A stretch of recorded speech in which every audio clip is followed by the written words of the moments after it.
Episode के आगाज में आप देखेंगे पेत्रो कहता है सुलेमान भी हमें राज बताने से पहले मर गया। जिसके जामे रात को कहता है वो नौजवान जिससे हम लोहार के नाम से जानते हैं वो सिपाही याकूब आगा का बेटा खिजर है। पेत्रो कहता है तो अच्छा ऐसा है, हर शिकस्त के बाद हमें बड़ी मालूमात मिल रही है। ठीक है, तुम यहाँ से जा सकते हो। उसके जाने के बाद पेत्रो डीगो से कहता है हमें जल्द से जल्द पता लगाना होगा कि अबू मोहम्मद को किसने उठाया है। जिसके जवाब में डीगो कहता है हमें स्लेवी के पैगाम का इंतजार करना होगा।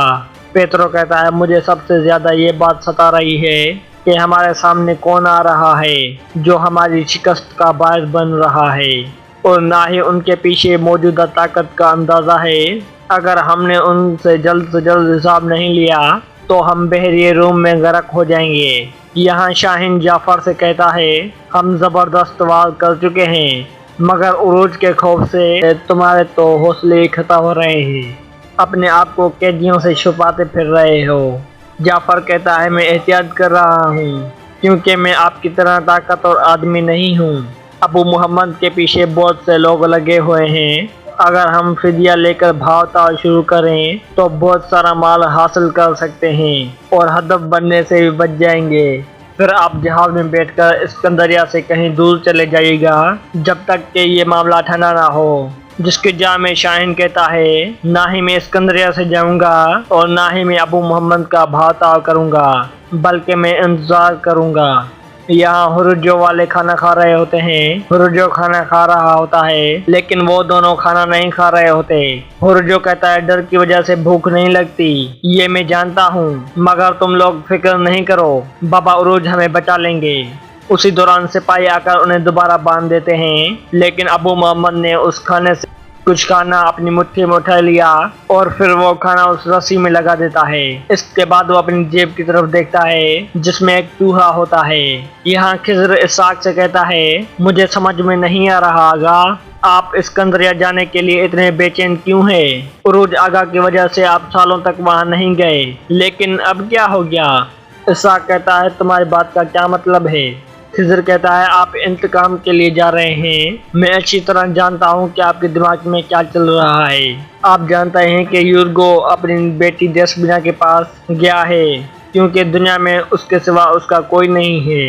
जिसके जवाब में सा कहता है हमजा को मेरी आदत हो गई है, मैं सिर्फ उसकी वजह से आ रहा हूँ। यहाँ देशबिना यूर्गो से कहती है मुझे ये बात समझ में नहीं आ रही, इसाक आगा ऐसा कैसे कर सकते हैं? यूर्गो कहता है मैं तुम्हें बता चुका हूँ, इसाक मुझे मारने का फैसला कर चुका है क्योंकि वो अपने खानदान की मौत का जिम्मेवार मुझे समझता है। यहाँ इलियास एक शख्स को मार रहा होता है और उससे पूछता है बोलो क्लिच बे का बेटा कहाँ है? अगर तुमने नहीं बताया तो तुम्हारे हाथ और पाँव काट दूंगा। जब वो ज्यादा जज्बाती हो जाता है तो सिकंदर रोक लेता है और कहता है अगर गुस्सा निकालना चाहते हो तो इब्तिदा खुद से करो। इलियास कहता है हम इन्हीं की वजह से सालों से कुछ नहीं कर पाए, जहाज हासिल नहीं कर पाए। सिकंदर कहता है हम अपनी मेहनत से जहाज हासिल करेंगे, लेकिन बाबा उरूज की इज्जत दागदार नहीं होनी चाहिए। यहाँ पेत्रो रात को से कहता है खबर मेदली से आई है इस्कंदरिया से। रात को कहता है इस्कंदरिया से जनाब, अबू मोहम्मद का पता चल गया है। एक तरफ क्लिच बे का बेटा शाहीन है और दूसरी तरफ उरूज नामी शख्स है। पेत्रो कहता है क्लिच बे के बेटे को तो हम जानते हैं, मगर ये उरूज कौन है? रात को कहता है अभी कुछ दिन पहले उसी पोसीडन नामी डाकुओं को कत्ल किया है। पेत्रो कहता है उसकी लाश देखी गई है? रात को कहता है नहीं जनाब, वो समंदर में डूब गया है। पेत्रो कहता है पोसीडन के हवाले से मालूमात हासिल करो। रात को कहता है वो तो मर चुका है। पेत्रो कहता है जो कहा है वैसा करो, आजकल मरने वाले जिंदा होकर लौट आते हैं। इसके बाद रात को कहता है उरूज का ताल्लुक भी मिदेली से है। यह सुनकर पेत्रो कहता है उरूज भी मिदेली से है और वो लोहार खिजर भी मिदेली से। हमें मिदेली के राज जाहिर करने होंगे रात को। यहाँ हेरा भाई उरूज के पास आ जाता है। उसे देखकर उरूज कहता है इंशाल्लाह अच्छी खबर लाए होगे हेरा भाई। जिसके जवाब में हेरा भाई कहता है क्लिच बे के बेटे के ठिकाने का मालूम हो गया है, लेकिन शाहीन ने जहाँ पर पनाह ली हुई है वो जगह आप लोगों के लिए खतरनाक है। वो लोग एक बड़े कबीले में हैं और वो किलिच का एहतराम करते हैं। यह सुनकर उरूज इलियास से कहता है, आदमियों को खबर करो, हम हरकत में आ रहे हैं। यहाँ शाहीन कैदियों के पास आ जाता है। उसे देखकर हुर्जो उसे उकसाने की कोशिश करता है, जिससे देखकर शाहीन कहता है, खुद को ज़हमत मत दो हुर्जो, मेरा तुम्हारे साथ लड़ने का कोई इरादा नहीं है। फिर वो अबू मोहम्मद से कहता है, अबू मोहम्मद, तुम्हें किस चीज़ ने इतना अहम बनाया हुआ है? जिसके जवाब में अबू मोहम्मद कहता है, मुझे अहम बनाने वाली चीज़ है जिद।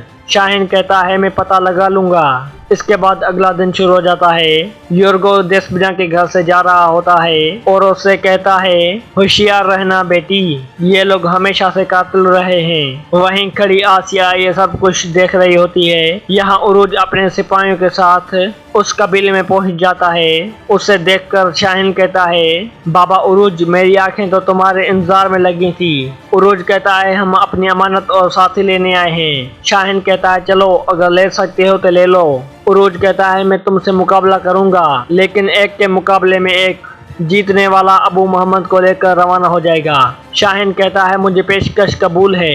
यहाँ अबू मोहम्मद कहता है, मैं कुछ देर में आज़ाद हो जाऊंगा, अलबत्ता तुम लोगों का अल्लाह ही मददगार हो। यह सुनकर हुर्जो कहता है, लगता है कि सितारा देख देख कर पागल हो गया है, कैसे आज़ाद होगे?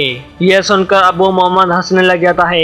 नाज़रीन, अबू मोहम्मद ने जो अपनी रस्सी में खाना लगाया था, वहीं मौजूद चूहा उस खाने को खा रहा होता है और खाते खाते उस रस्सी को भी काट रहा होता है। यहाँ उरूज और शाहीन का मुकाबला शुरू हो जाता है, जिसके बाद उन दोनों के दरमियान बड़ी जंग शुरू हो जाती है। यहाँ आकर एक सिपाही कहता है, अबू मोहम्मद कहाँ है? हुर्जो कहता है, तुम लोगों ने अच्छी तरह नहीं बांधा था, वो भाग गया। सिपाही कहता है, तुम लोगों ने मदद की होगी। हुर्जो कहता है, अगर हमने मदद की होती तो हम भी कब के भाग चुके होते। फिर वो सिपाही बाहर आकर कहता है, जनाब, अबू मोहम्मद फरार हो गया है। शाहीन कहता है, क्या मतलब कि फरार हो गया है? उरूज कहता है, खेल खेल रहे हो मेरे साथ, किलिच के बेटे ने उसको मार डाला। शाहीन कहता है, मैंने किसी को भी नहीं मारा, वो फरार हो गया है। यह सुनकर उरूज उस पर हमला कर देता है। उसी दौरान किलिच वहां पर आ जाते हैं और कहते हैं, ठहरो। यह सुनकर वो दोनों रुक जाते हैं। किलिच उरूज से कहते हैं, मैं जानता हूँ उरूज, मेरे बेटे का कसूर बड़ा है, अगर मेरा हक जानते हो तो इसे माफ कर दो। यह सुनकर उरूज कहता है, आपके लिए तो जान भी कुर्बान है किलिच। शाहीन कहता है, ये आप क्या कह रहे हैं बाबा? आप किससे रहम की भीख मांग रहे हैं? ये मेरे साथ मैदान में आए, देखते हैं कि कौन बेहतर है। यह सुनकर किलिच उसे काफी बातें सुनाते हैं और फिर कहते हैं, काश के किसी मुस्तहिक शख्स को ये नाम दिया होता, तुम जैसे गैर मुस्तहिक को नहीं। तुम्हें लोग किलिच का बेटा कहते हैं, तुम खुद को देखो और उरूज को देखो। इसके बाद वो उरूज से कहते हैं, मेरे उरूज, अब तुम मेरे हकीकी बेटे हो।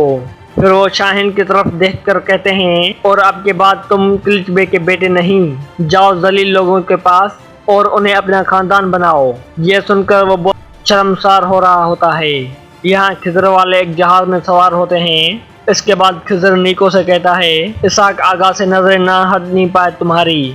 नीको कहता है, खैरियत तो है मेरे भाई। खिजर कहता है, इसाक हमजा को अपने बेटे जैसा समझते हैं, लेकिन इस्कंदरिया आने का उनका यही सबब नहीं है। यहाँ रात को पेत्रो से कहता है, मिदेली से खबर आ चुकी है जनाब, खिजर वाले जहाज पर चढ़ मिदेली से रवाना हो चुके हैं। पेत्रो कहता है, इसका मतलब है कि वो इस्कंदरिया जा रहे हैं। अगर वहाँ जाल बिछाया जाए और खिजर को गिरफ्तार कर लिया जाए तो सुलेमान से ना हासिल होने वाली किताब उससे हासिल हो सकती है। रात को कहता है, किताब उसके पास है? पेत्रो कहता है, उसी के पास है, मुझे पूरा यकीन है। पहले हम खिजर से निबड़ ले, उसके बाद उरूज की बारी है। यहाँ शाहीन जाफर से कहता है, बाबा ने मुझे पत्थर की तरह नजरअंदाज कर दिया, अब उनकी नजरों में मैं अपनी कभी जगह नहीं बना पाऊंगा। यह सुनकर जाफर कहता है, आज तक हम आपके हुक्म पर चले, इसी वजह से बाबा उरूज ने हमें शिकस्त दो चार किया, लेकिन अब के बाद सब मेरी मर्जी के मुताबिक होगा। यहाँ हेरा भाई उरूज से कहता है, बाबा उरूज, वो उसे ढूंढ लेंगे ना? जिसके जवाब में उरूज कहता है जो कुछ उसने हुरूज के साथ किया तो उसने उसे पागल बना दिया, वो उसे ढूंढ निकालेगा। हमने चारों तरफ आदमी फैला दिए हैं, ज्यादा दूर जाना मुश्किल है, वो यकीनन उसे ढूंढ लेंगे। यहाँ अबू मोहम्मद एक जगह बैठा आसमान की तरफ देख रहा होता है। उसी दौरान हुर्जो और मूसा वहाँ पर आ जाते हैं। हुर्जो कहता है आसमान पर गौर करना पागलों की आदत है, सितारों की तरफ देख देख कर उनकी अकलें उड़ गई हैं। यह सुनकर वह भागने की कोशिश करता है लेकिन मूसा उसे पकड़ लेता है। हुर्जो कहता है पागल, मैंने तुमसे मोहब्बत की लेकिन अब जुदाई का वक्त आ गया है, मैं तुम्हें बाबा उरूज के हवाले करूंगा। यह सुनकर अबू मोहम्मद कहता है मैं तुम्हारा ही इंतजार कर रहा था। मूसा कहता है ये कैसा इंतजार है, अगर मैं तुम्हें नहीं पकड़ता तो तुम भाग जाते। यहाँ आसिया देशबिना के पास आ जाती है। देशबिना पूछती है क्या है, तुम किस लिए यहाँ पर आई हो। आसिया कहती है मेरा यकीन करो, मैं जो तुम्हें बताने वाली हूँ तुम उस पर हरगिज़ निजामत नहीं होगी। यह सुनकर वो उसे अपने साथ घर में ले जाती है। यहाँ वो अबू मोहम्मद को लेकर आते हैं। यह देखकर हेरा भाई कहता है उरूज बाबा, आपने बहुत तकलीफ उठाई है लेकिन आपको इसका बदला मिलेगा। अबू मोहम्मद को देखकर इलियास उसे जोर से गले लगा लेता है। यह देखकर उरूज हंसने लग जाता है।